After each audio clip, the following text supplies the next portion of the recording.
Hi, and welcome to Geno's Picks, where after a 1-3 week daddy is spiraling into week 12, sitting at 20-24. While that is less than 45% of the season, it does make the videos 55% funnier when you watch them on Tuesday. And you can laugh hysterically at how sure daddy was about the Chargers blowing out the Jags last week in their 35-6 loss, where the only thing that was more of a flop than their offensive line was the flop of their center, Bradley Bozeman, who, much like the team, fell flat on their back in a laughable fashion. Well, the Volts get a well-deserved off week, but there is no rest for the Leary, which I hope you are. Leary, knowing that Geno rarely takes the schneid. And if you follow these jokes, you load it up on the Birds in Philly Monday night. That's how daddy do. All right. And you should have some money to play with if you took my Thursday night football pick in Houston, which featured arguably my best joke of the week as I took the Texans for, among other reasons, Dare Ogunbowale, who fucked me in week 1 and knows me after he fumbled away my cover that week against the Rams, when I pointed out that I don't know what the hell his name translates into English, but if the Wale means whale, I can assure you Ogunbe does not mean great or white.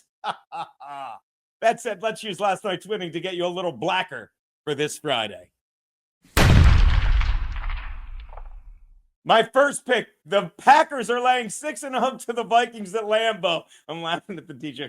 This just in, J.J. McCarthy stinks. Yeah, I know he's been in the league since last April, but we had to watch him play 5 full games over the past 31 months. So we could be sure that the fact that he is the lowest in the league in passer rating, completion percentage, TD to interception ratio is no fluke. Well, good news, it ain't. The only fluke was his week 1 performance against the Bears, sorry, Bill, in which he completed his highest percentage of passes by far, a whopping 13 of 20 for a staggering 65%. But if you take away those numbers from his season stats, JJ has completed just half of his passes, 61 of 20. Jonathan James, JJ McCarthy, maybe a nice Irish boy, but it'd be more fitting if he were Roman and his name was LL McCarthy, because then his name would literally translate into 50-50.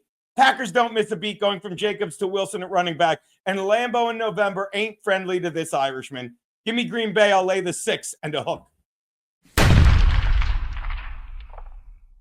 My next pick.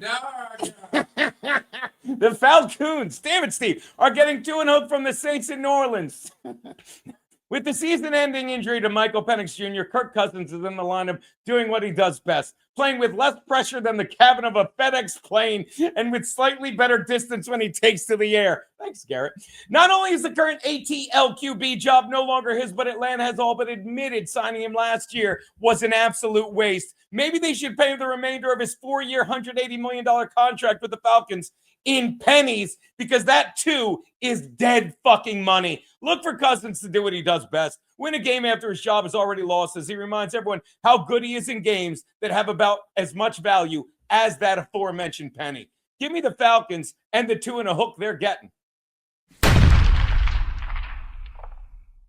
My next pick, the Raiders are giving 3 to the Browns in Vegas, baby. Hey, Cleveland, remember when the Bucs started the season winning 5 of their first 6 games and you were like, oh, why did we ever let Baker Mayfield go? Yeah, and then what happened? They lost 3 of their next 4 in Tampa Bay. And yeah, you were still like, why the fuck did we ever let him go? I mean, Jesus, you guys started the season with 4 QBs and have gone through all 4 before Thanksgiving. And it looks like you got to the turkey just in time. As after last week, you can see why it took so long to start Shedeur Sanders, because he ain't no NFL QB. He came into the game for the woeful Dylan Gabriel, who could only manage 7 completions for 68 yards for a passer rating of 88.8 and a QBR of 11.4. But you'll be happy to know Sanders was 13.5. Let me finish. His QBR was 2.4.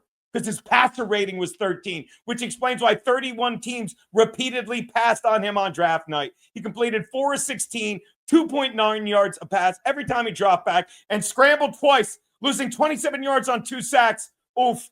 I'm not saying the Raiders are about to rape this guy, but he is about to get Crosby'd. Bill Cosby. Shut up, hon. Let's close it with...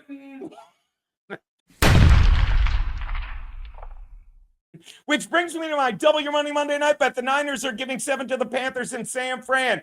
I'm not sure what is more embarrassing for the visiting Panthers. The fact that 2 weeks ago they lost to the Saints by double digits, or that last week they could only beat the Falcons and Kirk Cousins by 3 points. I could see if it was the Thanksgiving game, because that's the day you let your retarded cousin keep the game close.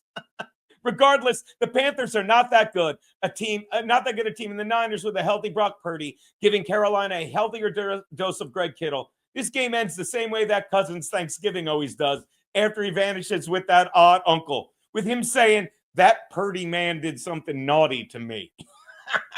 I'm that uncle.